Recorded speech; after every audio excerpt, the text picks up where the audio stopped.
Добрый день. Сәлеметсіз бе? Менің атым Гүлжан. Мен келдім Қазақстандан. Маған толды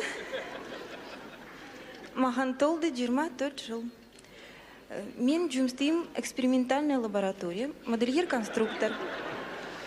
Ага, значит, я не знал, что я понимаю по-казахски. Про Казахстан я понял и про экспериментальную лабораторию. Это тоже. А можно немножко вот... Меня зовут Гульжан. Я приехала из Казахстана, город Темиртау. Работаю в экспериментальной лаборатории. Мне 24 года. Скажите, пожалуйста, вы что предпочитаете, шумную компанию или одиночество? Я предпочитаю умеренно и шумную, и одинокую компанию вместе.